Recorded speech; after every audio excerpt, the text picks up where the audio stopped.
Bring it. You're watching CBC TV 8 in beautiful Barbados.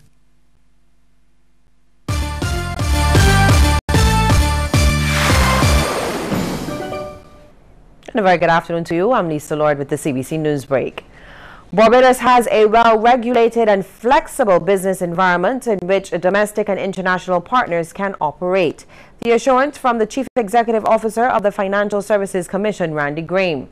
He says the island has received favorable reports from international assessors and is optimistic that the result would be favorable for an upcoming review in December on money laundering and financing of terrorism practices by the Caribbean Financial Action Task Force.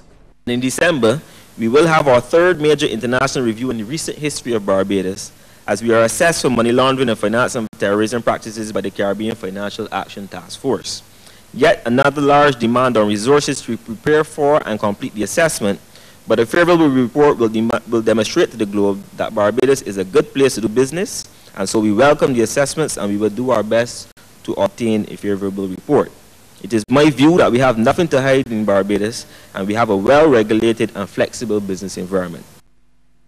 The search continues for two men who have been on the police wanted list for almost 2 weeks.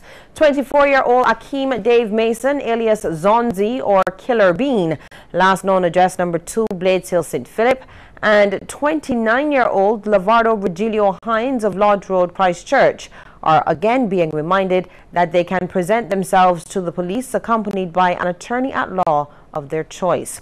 The two young men are being sought in connection with separate criminal matters. Any person who may know the whereabouts of Akeem Dave Mason and Lavardo Virgilio Hines is asked to contact the police emergency at telephone number 211, the nearest police station, or Crime Stoppers. Meantime, wanted man Kadadrian McNeil Mears has been recaptured. The 30-year-old of number 4 Hillside Gall in Christchurch was the subject of a wanted bulletin after having escaped police custody back on August the 12th. He was recaptured by police on Monday at White Park Road, St. Michael. He has been formally charged with escaping lawful custody, 2 counts of disorderly behavior, and 6 cases of theft. Mears is expected to appear before the Oistins Magistrates Court tomorrow, where he will face those charges. The head of the Barbados-based Caribbean Disaster Emergency Management Agency, SEDEMA, Ronald Jackson, says SEDEMA should be able to coordinate international relief efforts should the need arise for its participating members. Out of Haiti, so the international community came in, they supported, but when they left, Haiti was still too fragile to be able to effectively manage that phasing down that occurred in the rapid ramp-up. We must have the capability to interface with international disaster response. Key regional response support asset is the ability to timely mobilize and provide USAR, search and rescue capacity to the affected states. And we should be looking at increasing national capabilities to be able to harvest this and to put at the disposal of the affected country.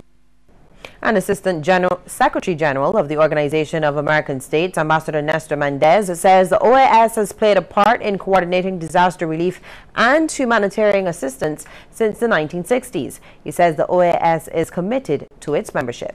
We cover the entire gamut of areas under our 4 pillars.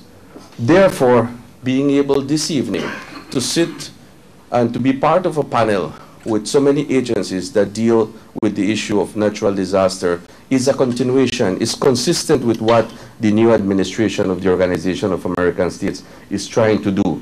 We believe that if we do it together, we can do it better.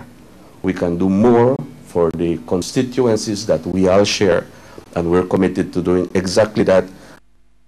Students of the University of the West Indies KFL campus are being urged to explore other areas outside of their current areas of study.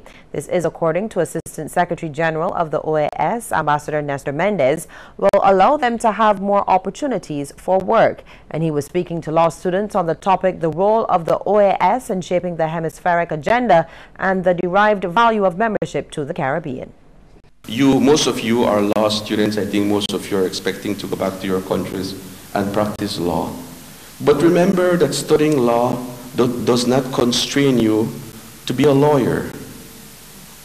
The diplomatic field is filled with people who have law backgrounds. Many lawyers find productive opportunities in business, in government, in international public service. And Ambassador Mendez also reminded the students of the importance of being bilingual. A professional like you needs to be able to speak more than one language. You do not lose anything. You won't forget English if you learn another language. It will make you a more competitive professional. The world is changing. More and more businesses and relationships are evolving around our region in Central America, in South America. The opportunities are tremendous. White is the color of choice as hundreds of Barbadians are expected to take over parts of Bridgetown on Saturday for the second Peace Walk. The initiative by the Lions and Leo clubs of Barbados is in partnership with the International Peace Federation. That walk gets underway from 9 at Jubilee Gardens and finishes at Independence Square. The Peace Walk promotes the message, "Stop the Violence," and several other partners are on board with the Peace Walk, including Hope Ministry International. Well, stay with us. We'll have regional and international news right after this break.